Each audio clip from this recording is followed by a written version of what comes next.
身邊有人成日訴苦，你唔想聽又唔好意思走，用呢招佢自動收聲。你係咪覺得好熟口熟面？你身邊總有一兩個咁嘅人，佢可能係你同事，可能係你所謂嘅老友，可能係你親戚，甚至可能係你老公老婆。佢哋個口好似壞咗個水龍頭，關唔埋，一打開流出嚟嘅唔係水，係苦水，係冤屈，係成個世界欠咗佢嘅血淚史。佢捉住你，由老細點樣無良，講到老婆點樣唔體貼，由隔離屋隻狗點樣嘈，講到個天點樣落雨。佢嘅人生就係一部災難片，而你就係佢免費嘅隨傳隨到嘅，連爆谷都唔使買嘅觀眾。你聽到耳仔起繭，你個靈魂已經飄走咗去馬爾代夫曬太陽，但係塊面仲要維持住一個同情嘅表情，你個頭仲要每隔幾秒就上下擺動，好似篤緊魚蛋咁。你心入面鬧咗10萬句，收聲啦！你死你事，關我鬼事咩？但係你把口偏偏唔敢講，你驚人話你涼薄，你驚破壞關係，你驚對方嬲咗你，結果呢，你犧牲咗你寶貴嘅時間，你嘅精神能量俾人榨乾榨淨，你成個下晝甚至成晚嘅心情就咁樣俾人拖落去個無底深淵。你話你係咪犯賤？你嘅唔好意思就係俾呢班情緒吸血鬼喺你條頸度開咗個窿，任佢吸任佢飲，你仲要笑住同佢講好味嗎？使唔使加鹽？你一定會話我都唔想護，但係佢一埋嚟就講我走唔到喎。我試過俾暗示，我試過望表，我甚至試過炸肚痛，佢都好似盲咗聾咗咁，繼續喺度訴苦。我點啫？你點？你蠢？你梗係蠢啦！你由頭到尾都用錯晒方法，你以為你係被動嘅受害者，你係呢場訴苦謀殺案嘅共犯，你每一次嘅點頭，你每一次嘅係咩咁慘啫？唉，真係唔好彩，都係喺度幫佢嘅苦情戲加機油。你嘅反應就係佢嘅燃料，佢由你嘅眼神入面到存在感，由你嘅附和入面確認咗自己係全世界最慘嘅可憐蟲。呢種確認令佢上癮，你係佢嘅毒品，你知唔知？而家你同個癮君子講，喂，你唔好再吸啦，對身體唔好。佢會唔會聽你支嗲？梗係唔會啦，佢只會捉得你更實，吸得更狠。你首先要明白呢班訴苦精嘅心理構造。呢個世界好少人有真正嘅自省能力，絕大部分嘅人遇到挫折、遇到唔開心，佢哋嘅第一個反應係人社禍。佢哋唔係要解決問題，因為解決問題要用力，要諗嘢，要改變自己，好痛苦嘢。訴苦呢就唔同啦，訴苦係最容易嘅，將啲負面情緒好似倒垃圾咁倒落你度，佢自己就一身輕晒。你見佢訴完苦，係咪個樣都精神爽利，好似啱啱去完大便咁？因為佢真係將啲精神大便屙咗落你度，你就係佢嘅馬桶，佢唔需要你嘅建議，唔需要你嘅分析。你試下同佢講，不如你試下咁樣，你話都未講完，佢就會打斷你喎。唉，你唔明點啦，我個 case 好複雜喎，你講嗰啲方法我都試過晒啦，冇用話。佢即刻將你嘅建議連同你僅餘嘅好心一齊沖落廁所。佢要嘅從來唔係出路，而係聽眾，一個可以證實佢真係好慘、好無辜、好偉大嘅聽眾。你越係俾反應，越係投入，佢就越覺得你係知音，係唯一明白佢嘅人，然後佢就會好似冤鬼纏身咁纏住你，因為你係佢到嘅最正嘅嗰架馬桶。咁究竟用乜招先可以令呢班冤鬼自動收聲，見到你掉頭走，而且唔傷和氣？得，聽住呢一招，叫做冷面無情人間蒸發反貴法。個名係長啲，但係殺傷力係核彈級，用2個字講晒就係抽離。你要由一個情緒嘅接收器變成一個冇感情嘅人工智能。原理好簡單，就係切斷佢哋嘅燃料供應。佢哋要嘅係你嘅情緒反饋，你只要俾唔到佢哋想要嘅嘢，佢哋同你講嘢就好似同緊舊錄音機講嘢，甚至係同一個死物講嘢，佢哋會覺得極度冇癮，自然會收皮。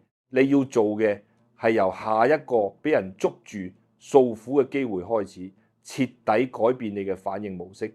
當佢捉住你，第一句開口就係唉，我尋日真係黑仔到爆，我老細佢又無理取鬧啦，明明唔關我事嘅 project，佢死都要塞俾我，仲要話我聽日交。你覺得佢係咪癲位？你以前係咪會即刻答嘴？係咩？你老細咁變態嘅，咁你點呀？好慘啫！你呢啲反應，直頭係同佢攬住一齊跳探戈，一拍即合。你而家唔可以再咁做，你嘅眼神要由平時嘅熱切關心變成一種空洞遙遠，好似望穿咗佢，望住佢身後幾公里外一幅牆咁。你唔好同佢有眼神交流，一有眼神交流就係俾緊能量佢。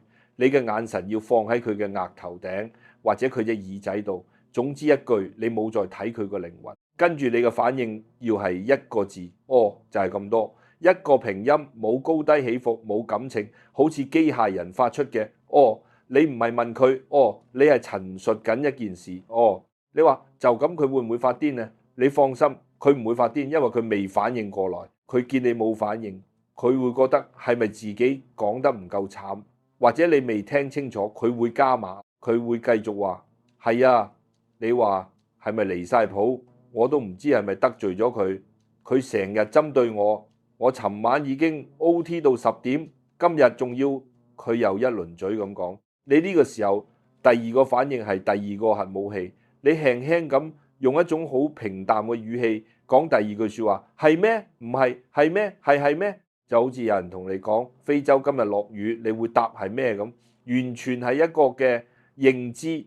但完全冇興趣，同你無關。你講呢句係咩嘅時候，你可以加一個輕微嘅動作，就係慢慢拎你個手機出嚟望一望個屏幕，好似有條無關緊要嘅信息入咗嚟咁。呢個動作係俾佢知，你講嘅嘢對我嚟講，連一條垃圾短信都不如。我嘅注意力隨時可以俾其他任何嘢分散走。佢到呢個時候會開始有啲唔聚財，有啲唔知點算。佢內心嘅劇本唔係咁寫嘛，佢諗住你會好肉緊，會同佢一齊鬧老細，會安撫佢，然後佢就達到咗高潮。而家你嘅反應好似一盆冰水淋落佢個頭度，佢可能會停一停，但係慣性會驅使他們繼續，因為佢哋呢個訴苦機器一開動係好難即刻停嘅，佢會嘗試換角度或者加重劑量。唉，你話做人係咪好辛苦？我成日都覺得好心淡。好似冇人明白我咁，呢句説話係想引你入去更深層次嘅情感交流，係想睇下你會唔會上吊。你呢個時候要使出最後一擊，係最狠嘅一招。你聽完佢講，完全冇反應，然後你突然抬頭，用一副好正常、好精神嘅語氣講一句完全唔關事嘅説話，俗稱九唔搭八。例如，咦，你記唔記得聽日係幾號？我驚我唔記得交電費。或者你知唔知附近邊度有得配鎖匙？我把鎖匙唔見咗，甚至係出面好似想落雨後，你帶遮未？你呢一句説話係一個終極嘅信號。呢個信號嘅翻譯係我完全冇聽過你講乜，你嘅人生苦楚對我嚟講冇交電費咁重要，冇配鎖匙咁緊急，冇帶遮未咁值得我關心。你唔係鬧佢，唔係串佢。你只係用一種最無害、最日常生活嘅方式，徹底咁將佢嘅存在、佢嘅苦難貶低到連一粒塵埃都不如。你嘅潛台詞係你死你事關我蛋治。你試下用你係個訴苦精，你面對住我呢一套組合拳，哦，係咩？聽日交電費，你會點？你會覺得同呢個人講嘢簡直係對牛彈琴，係浪費時間。係自討沒趣，你唔會嬲，因為你唔會唔到一個發嬲嘅點，人哋又冇鬧你，又冇唔俾你講，只係反應冷淡之嘛。但係呢種冷淡係一種精神上嘅侮辱，佢會令你以後唔想再同呢個人分享任何嘢，因為佢根本唔係一個有效嘅聽眾。你嘅目的就係要令自己喺佢嘅有效聽眾名單上除名。你一俾佢除咗名，佢以後見到你就會自然諗起嗰種對住空氣講嘢嘅冇癮感覺，佢個口自然就會生鏽。見到你掉頭走，你唔單止冇得失，佢仲成功保衛咗你嘅耳朵同精神健康。你可能會話咁樣會唔會好涼薄呀？人哋真係慘呢。我話你知，你唔係佢阿媽，你唔係佢嘅心理醫生，你冇收佢錢，你冇責任做佢嘅情緒垃圾桶。你嘅人生都好艱難，你都有自己嘅地獄要面對，你憑乜嘢要接收佢嘅精神垃圾？你以為你咁樣係善良，你係縱容緊佢，你係幫兇，你令佢永遠唔識得自己處理自己嘅情緒，永遠停留喺一個怨天怨地嘅巨嬰階段。真正對佢好就係唔好俾佢覺得訴苦係有用嘅。當你切斷咗佢呢個依賴路徑，佢迫於無奈先至有機會去真正面對自己個爛攤子。你嘅涼薄先至係最大嘅慈悲。更何況呢啲人大部分時候講嘅慘，算係邊門子慘？俾老細話兩句，同老公冷戰爭，個仔考試唔合格，呢啲叫乜慘？呢啲叫生活。真正嘅慘係講唔出口嘅。嗰啲成日將個苦字掛喺嘴邊嘅人，往往就係最冇真正苦難過嘅人。佢哋係將一啲芝麻綠豆嘅不如意放大到好似世界末日，然後攞出嚟消費，換取同情同關注。你嘅關注好寶貴嘅，你點解要咁廉價咁派街坊？你嘅同情心應該留返俾真正有需要嘅人，而唔係俾呢班情感勒索嘅慣犯。呢一招最難嘅地方係要過你自己嗰關。你由細俾人教育要做個有禮貌嘅人，要做個好 listener， 要識得關心人。你呢啲教養冇錯，但係俾一班壞人利用咗。你試下諗下，你應承聽佢訴苦嘅呢段時間，你失去咗啲乜？你可能失去咗可以靜靜地飲杯咖啡、睇本書嘅時間，你可能失去咗同個仔女玩多一陣嘅快樂，你可能失去咗專心工作諗下個 project 點樣突破嘅努力，你甚至可能因為聽完佢嘅負面情緒，搞到自己成個下晝都悶悶不樂。反到去就因為你老公放屁大聲咗少少，你就爆佢樽，搞到屋企家嘈屋閉。你嘅損失係骨牌效應，係由你一開始嘅唔好意思引發嘅連場災難。你呢個時候你仲覺得自己好有禮貌，你係對自己殘忍，對自己嘅時間殘忍，對自己嘅家人殘忍。你嘅唔好意思走，其實你唔夠愛自己，你覺得自己嘅時間同精神唔值得被保護。你要將自己嘅感受放喺第一位。有人同你訴苦，你第一個諗嘅唔係佢好慘，而係我又俾人偷時間啦。你要好似保護你荷包裏面嘅錢咁，保護你嘅注意力。你嘅注意力就係你人生嘅貨幣。你將啲貨幣豪爽咁打賞俾呢啲毫無營養嘅訴苦，你話你係咪敗家？你或者會心軟，但係佢係我老友嚟位，幾十年前就識佢。老友，真正嘅老友係唔會捨得將你當成負能量垃圾桶嘅。真正嘅老友會尊重你嘅時間，會喺佢自己情緒失控完之後同你講聲對唔住，我今日太多負能量，唔應該咁樣轟炸你，我請你飲嘢賠罪，而唔係次次一見面就捉住你，由上車講到落車，由鋪頭講返屋企，搞到你以後見到佢個來電顯示個心都離一離，血壓都升一升。你呢個唔係老友，你呢個係俾人情感綁架。你試下用我呢招用落佢身上，如果佢識得自動收聲，甚至問你做乜今日好似悶悶不樂咁嘅，你就成功咗一半。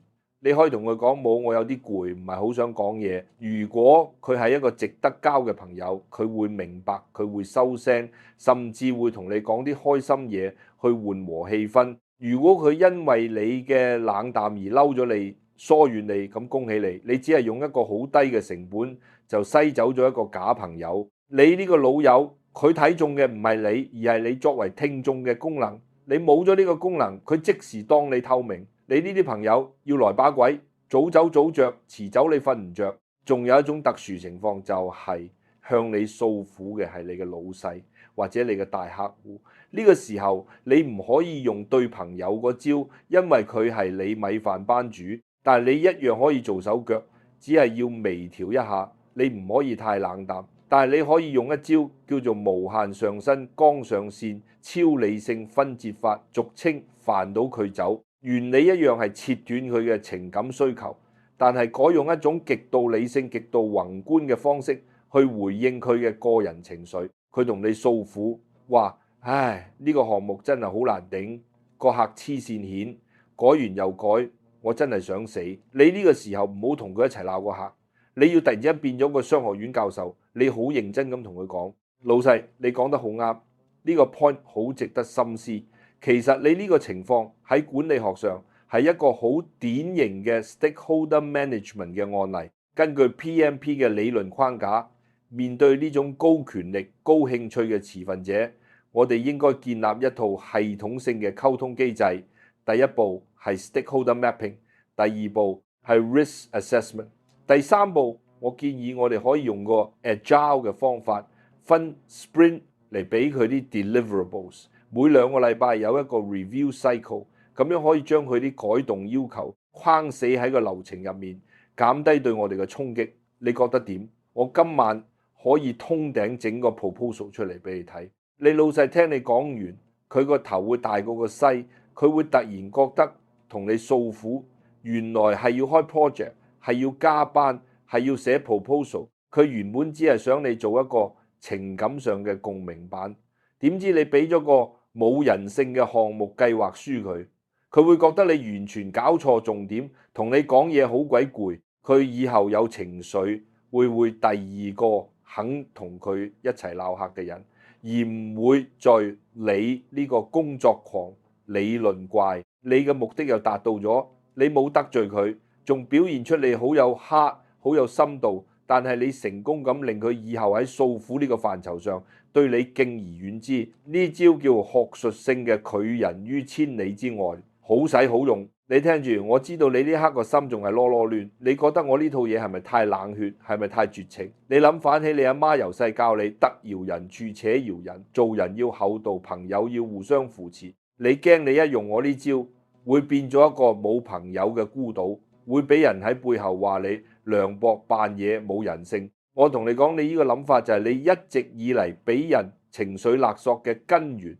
你俾呢啲所謂嘅傳統美德綁架咗你嘅人生，你分唔清乜嘢係真正嘅善良，乜嘢係愚蠢嘅自我犧牲。真正嘅善良係有牙齒嘅，冇牙齒嘅善良係懦弱，係姑息，係俾人當傻仔咁玩。你諗下嗰啲成日捉住你訴苦嘅人，佢哋有冇諗過你嘅感受？佢哋有冇問過你得唔得閒？佢哋有冇尊重過你嘅時間？佢哋冇，佢哋只係將你當成一個免費嘅隨傳隨到嘅，仲要識得自動點頭嘅情緒發泄工具。你對住呢啲人講厚道，你對住佢哋講扶持，你只係對住一隻吸血鬼講，你咬大力啲啦，我仲有好多血，你慢慢吸。你呢個唔係好人，你係幫兇，係縱容佢哋繼續做個廢物嘅幫兇。你再諗深一層，你犧牲咗咁多時間同精神聽佢哋訴苦，到最後你幫到佢哋啲乜？你幫唔到。